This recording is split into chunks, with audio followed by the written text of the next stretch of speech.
Good morning dear friends, स्वागत है आप सभी का एमएस ज्ञान एकेडमी के यूट्यूब प्लेटफॉर्म पर। दोस्तों, आज की वीडियो हम बातचीत करने वाले हैं RWA UPSI mock test analysis Hindi section का जो पेपर है उसके 40 क्वेश्चंस के आंसर की हम आपको देंगे और उम्मीद करेंगे कि आपने चैनल को सब्सक्राइब कर लिया, नहीं किया तो प्लीज़ कर लीजिए और वीडियो को लाइक कर दीजिए। दोस्तों, इस वीडियो का क्रेडिट हम देंगे आरडब्ल्यूए को, क्योंकि आप लोग भी हम उम्मीद करेंगे आरडब्ल्यूए पर टेस्ट लगा कर ही यहाँ पर आ रहे हैं और हम लोग भी उसी पेपर का एनालिसिस आपको दे रहे हैं। तो चलिए स्टार्ट करते हैं। क्वेश्चन नंबर 1 आपके सामने है कि हमेशा आनंद का अनुभव करना अर्थ को व्यक्त करने के लिए सबसे सटीक लोकोक्ति कौन सी है। तो देखिए, अगर तरीके से देखा जाए तो यहाँ पर 4 ऑप्शन दिए गए हैं। 4 ऑप्शन में न सावन सूखा न भादो हरा, तो इसका मतलब होता है कि सदा एक स्थिति में रहना। तो इसका मतलब आनंद की अनुभव यहाँ पर नहीं हो रहा है। सदा एक स्थिति में रहना, तो सदा आनंद का अनुभव करना नहीं, ये इसका सटीक आंसर नहीं हो सकता। जहाँ चाह वहाँ राह, इसका अर्थ है कि जहाँ इच्छा है वहाँ संपूर्ण दृढ़ संकल्प अगर आपने कर लिया तो आप उसको प्राप्त कर सकते हैं। तो ये भी इसका आंसर नहीं हो सकता। आप भला तो जग भला, ये तो हो ही नहीं सकता। लेकिन हाँ, इसके चांसेस हैं जहाँ दिवाली संत की 12 मास वसंत। ठीक है, तो जहाँ दिवाली संत की 12 मास वसंत, और इसका यही आंसर होगा। देखिए, A answer is the correct answer. ठीक है, चलिए नेक्स्ट क्वेश्चन देखिए, अब आपके सामने है क्वेश्चन नंबर 2। और 2 क्या कहता है कि स्वर्ण शब्द है। तो अगर आप ध्यान से देखें, स्वर्ण एक तत्सम शब्द है। क्या है स्वर्ण? एक तत्सम शब्द है भाई। ये रहा पी, इसका ए आंसर करेक्ट होगा। स्वर्ण एक तत्सम शब्द है और जिसका तद्भव शब्द क्या होता है, अगर मैं आपको इसका तद्भव शब्द बताऊं, इसका तद्भव शब्द जो होगा भाई, वो इसका तद्भव शब्द होगा सोना। क्या होगा? सोना। ठीक है, चलिए अब आगे आइए। नेक्स्ट क्वेश्चन देखिए आपके सामने, क्वेश्चन नंबर 3। ठीक है, क्वेश्चन नंबर 3 हमसे क्या कहता है, चलिए ओके। क्वेश्चन नंबर 3 ये रहा आपके सामने। पाश्चात्य का आपको बताना है विपरीतार्थी शब्द। तो पाश्चात्य का भाई स्पेलिंग अच्छे से चेक करेंगे और क्वेश्चन नंबर 3 का आंसर स्पेलिंग ज़रूर देखेंगे, क्योंकि सभी एक जैसे लिखे हुए हैं। लेकिन जो ऑप्शन ए पे है यही आपका करेक्ट आंसर होगा, पूर्वात्य। ठीक है, क्वेश्चन नंबर 3 का हुआ ए आंसर, एकदम करेक्ट आंसर होगा। ठीक है, चलिए क्वेश्चन नंबर 4 देखिए अब आपके सामने। नीचे लिखे वाक्यों में कौन सा वाक्य शुद्ध है। तो आपको शुद्ध वाक्य को चूज़ करना है। अब एक बार देखेंगे, इन 10 वर्षों में देश ने काफ़ी प्रगति की है, ये लगभग शुद्ध हमें प्रतीत हो रहा है। इन 10 वर्ष में देश ने काफ़ी, तो इन 10 वर्ष में सेंस नहीं बन रहा है। इधर 10 वर्ष में, ये भी आपका रॉन्ग हो जाएगा। एंड इन 10 वर्ष में नहीं, ये भी। तो इसका मतलब आपका आंसर फिर कौन सा सही हुआ? ये आंसर यहाँ पर आपका करेक्ट हो जाएगा भाई। ठीक है, चलिए क्वेश्चन नंबर 5 आपके सामने है। अब क्वेश्चन नंबर 5 को देखिए और 5 नंबर आपसे क्या कहता है, ये लीजिए। कौन सा शब्द हिरण का स्त्रीलिंग है? देखिए, हिरण का स्त्रीलिंग जो है हिरणी बिल्कुल भी नहीं होगा, हिरनी नहीं होगा, हिरनी। तो यहाँ पर जो आपका सी ऑप्शन पर दिया गया है, एक बार मैं कलर चेंज कर लेता हूँ थोड़ा सही दिखे फिर। ठीक है, ओके।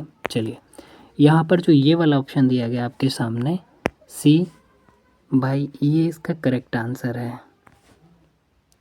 ठीक है, C option is the correct answer, हिरनी।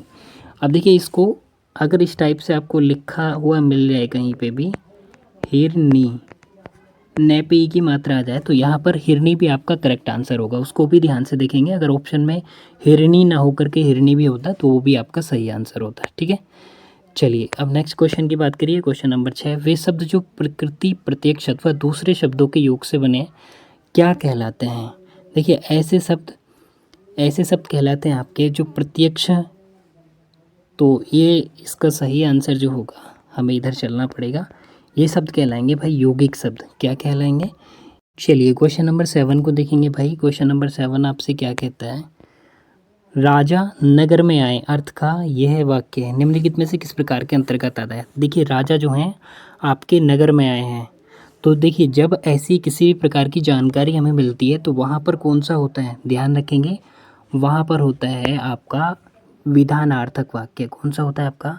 विधानार्थक वाक्य। जब कोई जानकारी हमें प्राप्त हो रही है, ठीक है।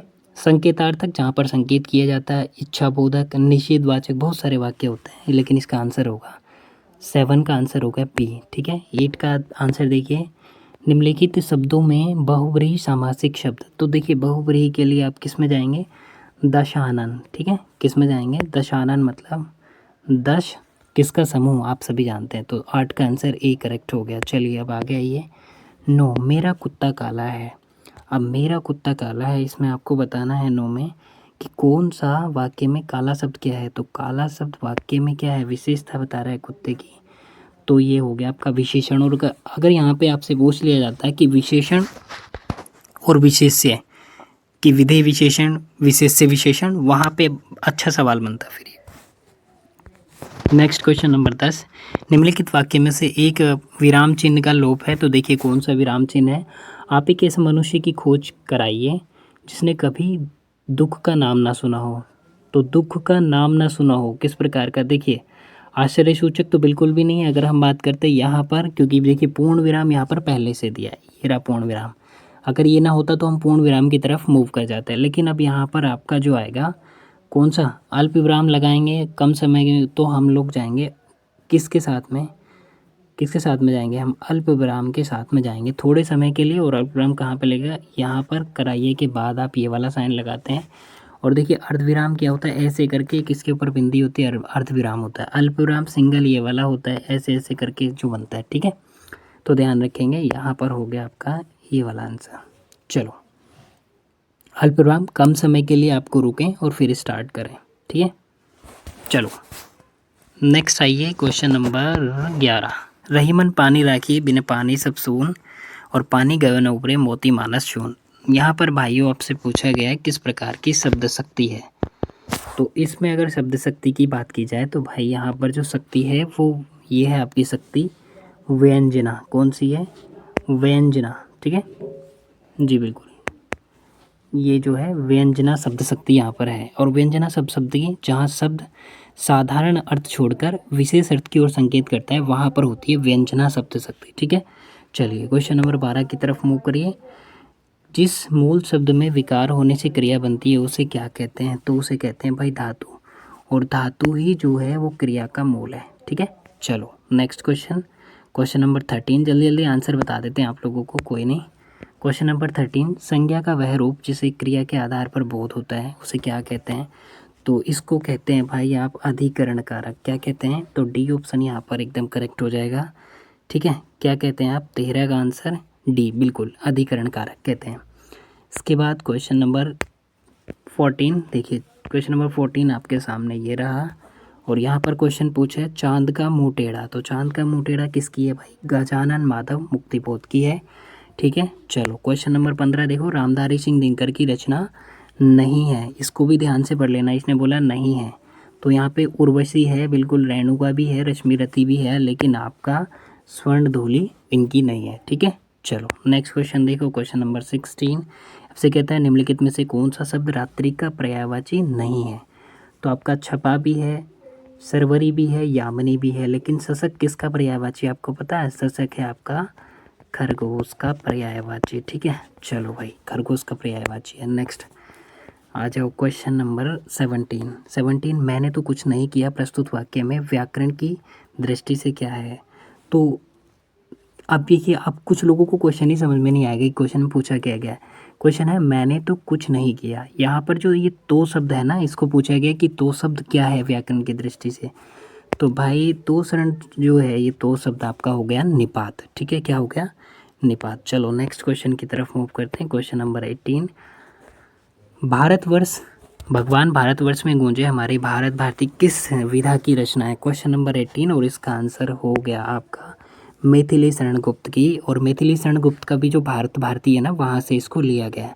मैथिली शरण गुप्त को राष्ट्रकवि माना जाता है, प्रथम राष्ट्रकवि मैथिली शरण गुप्त को ही माना जाता है।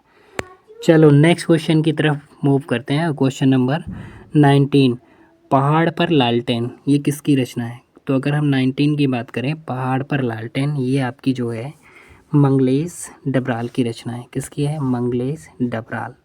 ऑप्शन नंबर सी जो यहाँ पर है मंगलेश डबराल। ठीक है, चलो नेक्स्ट क्वेश्चन 20, ये रहा 20 नंबर का क्वेश्चन। चलो ध्यान से देखो भाई, क्वेश्चन नंबर 20, जयशंकर प्रसाद बहुत बड़े नाटककार थे। हाँ जी बिल्कुल थे, तो उनकी रचना है ये वाली। तो यहाँ पर आप जो है इस वाले ऑप्शन को सही मानेंगे, ए। अजातशत्रु, जन्मेजय का नागयज्ञ, प्रायश्चित, राजश्री, बहुत सारे नाटक हैं इनके इस प्रकार से। क्वेश्चन नंबर 21 देखिए, निम्नलिखित में से रीतिकालीन कवि कौन है? तो रीतिकालीन कवि जो हैं आपके ये हैं बिहारी लाल, और बिहारी शब्द से इनकी एक महत्वपूर्ण क्या है, रचना है। चलिए अब हम चलते हैं नेक्स्ट, ये रहा हमारा क्वेश्चन नंबर 22। अब देखना 22 क्या है, निम्नलिखित में से कौन सा पश्च स्वर है? अब पश्च स्वर की बात क्या की गई? पश्च मतलब पिछला, तो जीभ के पिछले भाग का जिसमें सक्रिय होना पाया जाए वो कौन कौन से हैं? देखिए ये है आपका छोटा ऊ, बड़ा ऊ, ये दोनों आ जाएंगे इसमें, और ये भी आ जाएगा ओ, इसी के साथ आपका डबल मात्रा वाला औ भी आएगा, और ये वाला आ अगर आपने ध्यान से देखा हो, ये क्या है आपको पता है? ये है आगत। ठीक है, क्या है ये? आगत। ये कहीं से लिया गया आगत, आगत स्वर। तो आपको इसको ध्यान में रखना है। इस क्वेश्चन का सही जो आंसर होगा तो यहाँ पर होगा ऑप्शन नंबर सी, एकदम करेक्ट आंसर। ठीक है, चलो क्वेश्चन नंबर 23 को ध्यान से देखो। 23 आपसे क्या कहता है, इनमें से कौन सा शब्द विदेशी भाषा में आगत नहीं है? ध्यान से देखना, विदेशी भाषा में आगत नहीं है, तो ये है कबड्डी। ठीक है, कौन सा है? कबड्डी। ये कबड्डी हमारी ही भाषा का है। अगर ट्रेन की बात करें तो ये जो ट्रेन है ये है इंग्लिश का है। ट्रेन कहाँ से भाई? ये है इंग्लिश। ठीक है, ट्रेन इंग्लिश है। और साबुन और शादी ये आपके अरबी फारसी के शब्द हैं, साबुन और शादी दोनों। 24 का आंसर देखेंगे, निम्नलिखित में से कौन सा शब्द विशेषण है? तो विशेषण की बात की जाए तो यहाँ पर आपका जो ये शब्द है ना, ऑप्शन ए निपट। तो निपट के अर्थ की भी बात की जाए तो निपट का अर्थ भी आपको पता होना चाहिए। निपट का अर्थ होता है एकदम से पूरा। ठीक है, एकदम या पूरा, निपट। तो ये क्या है? एक तरीके से यह है आपका, मैं आपको बता दूं, गुणवाचक विशेषण। ठीक है, ये क्या है? गुणवाचक विशेषण, अगर आपसे इसका प्रकार भी पूछा जाता तो। ठीक है, चलो भाई क्वेश्चन नंबर 25 देखो। 24 हो गया, 25 क्या कह रहा है, निम्नलिखित में से कौन सा शब्द रिटर्न का पारिभाषिक शब्द नहीं है? फोकस करना, नहीं है ये पूछा। देखो निर्वाचित करना। ठीक है, रिटर्निंग ऑफिसर भी देखा होगा, जब चुनाव होते हैं ऐसा बोला जाता है रिटर्निंग ऑफिसर। रिटर्न प्रतिफल भी होता है और रिटर्न विवरण भी होता है, लेकिन रिटर्न आपका पुनरीक्षण बिल्कुल भी नहीं होता। पुनरीक्षण का अर्थ होता है जांच करना। ठीक है, तो इसलिए ये हो गया आपका अलग। क्वेश्चन 26, इनमें से कौन सा काव्य महाकाव्य है? तो ये महाकाव्य हो गया आपका, ये सब आप बहुत अच्छे से, इजी क्वेश्चन है, महाभारत। ठीक है, चलो नेक्स्ट क्वेश्चन इधर आओ। और ये क्वेश्चन कह रहा है 27 क्वेश्चन आपके सामने, मीडिया मीमांसा पत्रिका कहाँ से प्रकाशित होती थी? तो मीडिया मीमांसा आपकी भोपाल से प्रकाशित होती थी। क्वेश्चन नंबर 28, खंजन मीन सरोजनी की छवि गंजन ने लाल दिन होनो भो कमांसो जोहन कोसो बेदन। ये इस तरीके का जो इसमें दिया गया है, इसमें पूछा है प्रयुक्त पंक्ति में अलंकार कौन सा है? देखिए यहाँ पर अलंकार है अनुप्रास और रूपक अलंकार, दोनों ही इस पंक्ति में अनुप्रास और रूपक अलंकार देखने के लिए मिलेंगे। क्योंकि यहाँ पर क्या किया गया है, अगर आप 28 क्वेश्चन नंबर 28 की बात करें तो यहाँ पर तुलना की जा रही है, और ये पंक्तियाँ आपकी रसखान की है, तो यहाँ पर हम जाएंगे बी ऑप्शन के साथ, रूपक अलंकार। ठीक है, चलो क्वेश्चन नंबर 29 आप देखो ध्यान से। 29 क्या बोला है, निम्न यह दिनांत था, थे दिनांत डूबते, सदैनु आथे ग्रह गवाल थे। इस तरीके का एक ये दिया स्टेटमेंट। अब इसमें आपसे पूछा है इसमें कौन सा छंद है? तो इसमें जो छंद की बात करें, इसमें है आपका वंशस्थ छंद। वंशस्थ छंद जो है एक वर्णिक छंद है, और प्रत्येक चरण में 12 वर्ण इसमें होते हैं, ध्यान रखना इंपॉर्टेंट है, बहुत बार एग्जाम में पूछा जाता है। क्वेश्चन नंबर 30, और क्वेश्चन नंबर 30 है आपके सामने, ये मणिमय कनक नंद के आंगन बिंब परिक्रमे धावत। तो इसमें पूछा है आपसे इसमें कौन सा रस है? तो यहाँ पर जो है ये सूरदास की पंक्तियाँ हैं। तो सूरदास जी ने क्या वात्सल्य रस का यहाँ पर बातचीत की गई है। ठीक है, वात्सल्य रस। अब क्वेश्चन नंबर 31 देखिए, इनमें से भाववाच्य से संबंधित वाक्य है। तो भाववाच्य से संबंधित वाक्य पूछा है।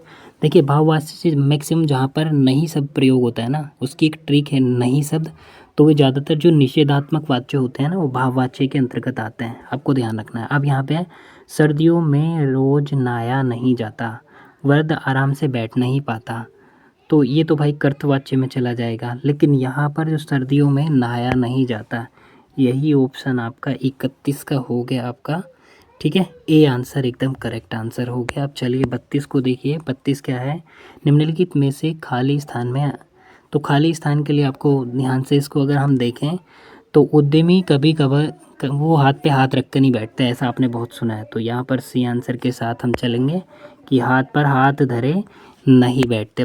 33 का आंसर देखिए, निषेधात्मक से प्रश्नवाचक वाक्य में आपको बदलना है इसे, कि लड़की स्कूल नहीं जाती। तो इसका जो प्रश्नवाचक वाक्य बनेगा, क्या लड़की स्कूल जाती है, ये एकदम सही आंसर हो जाएगा। चलिए, आपको इसके बाद क्वेश्चन दक्षिण और पश्चिम के बीच की दिशा के बारे में पूछा गया है। तो यहाँ पर मैं आपको एक डायग्राम बना के बताता हूँ। इस प्रकार से आप एक डायग्राम बनाएंगे। यहाँ पर आपका नॉर्थ होता है, साउथ होता है, ईस्ट होता है और वेस्ट होता है। अब आपको यहाँ पे लिखना वी, और यहाँ पे लिखना आई, और यहाँ पे लिखना ए, और यहाँ पे लिखना आपका, ठीक है, वी आई। एक मिनट,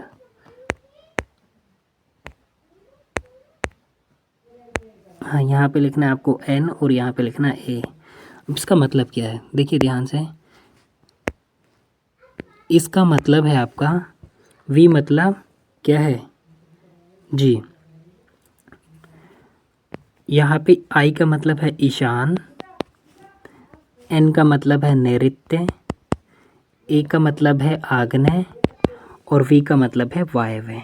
मतलब वायव्य, ईशान, और आपका नैऋत्य और आग्नेय।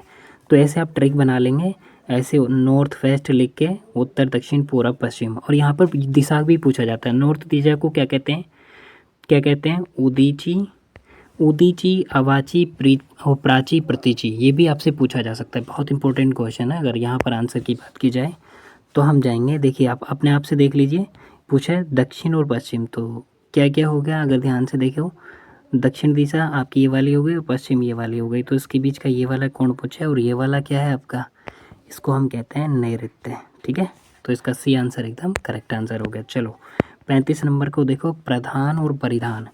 प्रधान का मतलब होता है मुख्य, ठीक है, मुख्य, मुख्य या आपका खास हो गया, और परिधान पहनने वाले वस्त्र। तो यहाँ पर क्या आंसर हो गया, इस प्रकार से हम डी ऑप्शन के साथ जाएंगे, खास और वस्त्र। ठीक है, अब चलिए भाई नेक्स्ट क्वेश्चन की तरफ चलते हैं। क्वेश्चन नंबर 36 क्या कहता है, ध्यान से देखो। घन का अर्थ क्या है, घन। अब घन जो होता है भाई, घन मतलब होता है बादल होता है। यस बिल्कुल, घन का मतलब घना भी होता है, क्योंकि घना तो देखो सभी ऑप्शन में, तो घना तो ओबियसली इसका अर्थ होगा ही होगा। लेकिन घन एक हथौड़ा भी होता है भाई, बड़ा हथौड़ा जो होता है उसको घन ही कहा जाता है। तो यहाँ पर इस प्रकार से हम जाएंगे डी ऑप्शन के साथ, एकदम करेक्ट आंसर हो जाएगा यहाँ पे आपका डी ऑप्शन। चलिए 37, शब्द की सही शुद्ध वर्तनी कौन सी है। तो सौंदर्यवर्धक की सही शुद्ध वर्तनी देखो, अगर आप ध्यान से देखें, ये भी गलत है, ये भी गलत है, ये भी गलत है, और यहाँ पर फिर आपका एकमात्र यही ऑप्शन डी सही होगा। चलो नेक्स्ट क्वेश्चन नंबर 40, ये सॉरी, अब जो शुरू होंगे 37 के बाद वो होंगे आपके पैराग्राफ से। पैराग्राफ आप पढ़ लेना। इसके बाद ये क्वेश्चन देखो, पहला क्वेश्चन, इसे पैराग्राफ की ज़रूरत नहीं है इस वाले क्वेश्चन का आंसर देने के लिए, कि अनुभवातीत का मतलब क्या है। देखो अनुभवातीत का मतलब है अनुभव से परे। ठीक है, चलो नेक्स्ट क्वेश्चन। बाकी के दो क्वेश्चन और बचे, और ये रहा 39 नंबर क्वेश्चन। ध्यान से देखेंगे भाई, कौन सा कथन सही नहीं है, ये ध्यान से देखना, सही नहीं पूछा है आपसे। चलो सही नहीं मतलब कौन सा सही नहीं है, देखो भाषा प्रतीकों का व्यवस्थित ढांचा है, बिल्कुल इसकी पैसेज में बात की गई है। भाषा हमारे अनुभव को बांटने में काम आती है, तो काम बिल्कुल आती है, पैसेज के आधार पर आंसर करना है। संप्रेषण के लिए बोली भाषा आवश्यक है, बिल्कुल आवश्यक है। देखो अब यहाँ पर है, भाषा बिना संस्कृति संचारित नहीं होती। अगर आप पैसेज को पढ़ेंगे तो वहाँ पर लिखा हुआ कि समस्याएं आती हैं, वहाँ पर संचारित नहीं होती, ऐसा कहीं भी लिखा हुआ पैसेज में नहीं है। अब देखो इसका आंसर जो आपका RWA पे डिपेंड करेगा, वो आंसर क्या देते हैं। लेकिन हम लोग फ़िलहाल जो है इसका आंसर सी की तरफ मूव करेंगे, बाकी आपको वहाँ पता चल जाएगा। एक क्वेश्चन का आंसर चेंज भी हो सकता है इसका आंसर, तो आप उसका आंसर वहाँ पे देख लेंगे। क्वेश्चन नंबर 40, और 40 में जो है ये रहा आपका कि भाषा से संबंधित, भाषा के विकास से संबंधित सिद्धांत है भाई, डिग डांग सिद्धांत। कौन सा है, डिग डांग सिद्धांत इज द करेक्ट आंसर। और भाई ये इस प्रकार से हुए 40 क्वेश्चन आपके कंप्लीट। उम्मीद करते हैं आपको वीडियो पसंद आया होगा। और भाई प्लीज़ सब्सक्राइब ज़रूर कर लो चैनल को, पूरी वीडियो देखा करो। और साथ में जो यूपीएसआई आरडब्ल्यू के 40 बूस्टर सेट की सीरीज़ थी वो हमारे चैनल पर कंटिन्यू चल रही है, तो आप लोग उसके लिए भी हमसे जुड़ सकते हैं। साथ ही जीएस का मॉक टेस्ट एनालिसिस भी आपको मिल रहा है कंटिन्यू हर संडे। और अब आपको करना क्या, हमारे जो टेलीग्राम में अगर पीडीएफ चाहते हैं टेलीग्राम ग्रुप को ज्वाइन करने के लिए, हम इसके डिस्क्रिप्शन बॉक्स में और साथ ही कमेंट बॉक्स में भी हम उसका लिंक पिन कर देंगे टेलीग्राम चैनल का, आप उसको ज्वाइन कर लीजिए वहाँ से। Thank you so much, take care, अपना ख्याल रखिए।